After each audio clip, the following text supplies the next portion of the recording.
Hello students, तो चलिए आज हम लोग शुरुआत करते हैं क्लास 10 के एक्सरसाइज 6.2 के क्वेश्चन नंबर 9 का, जो कि है ABCD is a trapezium in which AB is parallel to DC and its diagonals intersect each other at point O. Show that AO by BO is equals to CO by DO.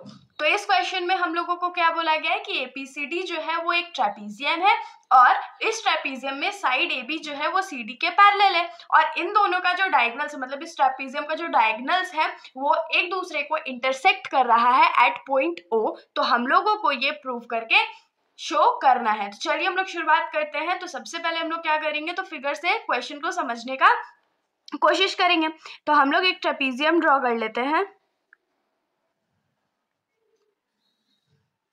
मान लीजिए ये हमारा trapezium है और इसका नाम तो हम लोग को ऑलरेडी गिवन है ABCD. और क्या हम लोग को बोला गया था कि इनका जो डायगोनल्स है वो इंटरसेक्ट कर रहा है. तो डायगोनल्स हम लोग इंटरसेक्ट करवा लेते हैं. तो डायगोनल से इंटरसेक्ट करके और उस पॉइंट का नाम क्या था, तो O था. तो हम लोगों को क्या प्रूव करना है कि AO बाई BO जो है वो किसके बराबर है, तो CO बाई DO के बराबर है. ये हम लोगों को प्रूव करके दिखाना है. तो देखिए सॉल्यूशन तो बहुत इजी है, क्योंकि अभी हम लोग BPT का कॉन्सेप्ट सीख रहे थे, तो हम लोग इसको BPT के थ्रू ही सॉल्व करने वाले हैं. तो चलिए शुरुआत करते हैं. तो सबसे पहले हम लोग क्या करते हैं, तो हम लोग को जो प्रूव करना है वो लिख लेते हैं. तो हम लोग क्या लिखेंगे, टू प्रूव. और हम लोगों को प्रूव क्या करना है कि AO बाई BO जो है वो किसके बराबर है, तो CO बाई DO के बराबर है. ये हम लोगों को प्रूव करके दिखाना है. तो इसको प्रूव करने के लिए हम लोग को एक थोड़ा सा कंस्ट्रक्ट करना पड़ेगा. तो क्या कंस्ट्रक्शन करेंगे हम लोग, तो O से एक लाइन ड्रॉ करेंगे पॉइंट E तक, और वो ऐसा लाइन होना चाहिए कि EO जो है वो AB के भी पैरेलल हो जाए और CD के भी पैरेलल हो जाए. तो अब हम लोग इसमें कंस्ट्रक्शन लिख लेते हैं. तो टू कंस्ट्रक्ट हम लोग क्या कर रहे हैं कि from point O draw a line EO intersecting AD at E. एक लाइन हम लोग ड्रॉ किए हैं EO जो कि AD को इंटरसेक्ट कर रहा है पॉइंट E पे, सच दैट EO जो है वो AB के भी पैरेलल हो और DC के भी पैरेलल हो. हमने ऐसा कंस्ट्रक्शन करना है. अब हम लोग क्या करते हैं, तो सबसे पहले हम लोग ट्रायंगल ADC पे आते हैं. देखिए इस ट्रायंगल में, ट्रायंगल ADC में, इस ट्रायंगल में EO जो है वो CD के पैरेलल है और EO जो है वो इस ट्रायंगल के दो साइड्स AD और AC को इंटरसेक्ट कराना. तो हम लोग BPT के थ्रू क्या लिख सकते हैं कि AE बाई ED जो होगा वो AO बाई OC के बराबर होगा, लिख सकते हैं.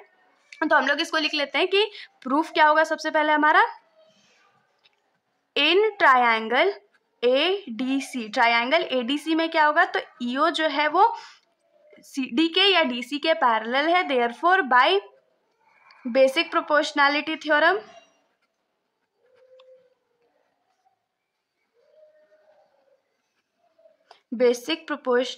थ्योरम का यूज करके हम लोग क्या लिख सकते हैं कि AE बाई ED जो है वो किसके बराबर होगा, तो AO बाई CO के बराबर होगा. इतना होप्स आप लोगों को समझ में आया होगा. इसको हम लोग अज्यूम कर लेते हैं इक्वेशन नंबर 1. अब हम लोग क्या करते हैं, अब हम लोग आते हैं ट्रायंगल ADB पे. इस ट्रायंगल में देखिए ट्रायंगल ADB, इस ट्रायंगल में हमारे पास क्या है, तो EO जो है वो AB के पैरेलल है. तो सिमिलरली हम लोग क्या लिख सकते हैं using BPT, DE by AE जो है वो किसके बराबर होगा, तो DO बाई BO के बराबर होगा. उसके बाद हम लोग उसको थोड़ा सा रेसिप्रोकल कर देंगे. तो हम लोग यहाँ पर क्या लिखेंगे कि in triangle DAB, triangle DAB में क्या है, तो EO जो है वो AB के पैरेलल है. Therefore by using basic proportionality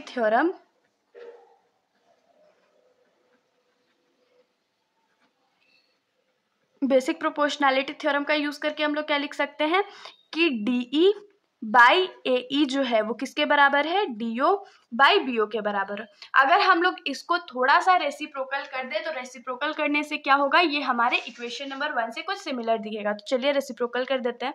तो रेसिप्रोकल करने पे क्या हो जाएगा, AE बाई DE जो है वो BO बाई DO के बराबर होगा. इसको हम लोग मान लेंगे इक्वेशन नंबर 2.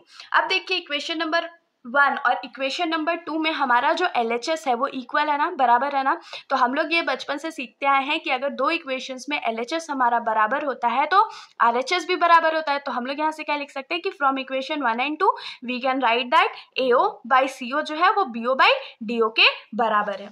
तो हम लोग यहाँ पर लिख लेते हैं कि फ्रॉम इक्वेशन 1 एंड 2, तो फ्रॉम इक्वेशन 1 एंड 2 से हम लोग क्या लिख सकते हैं, RHS को सिंपली बराबर कर देते हैं।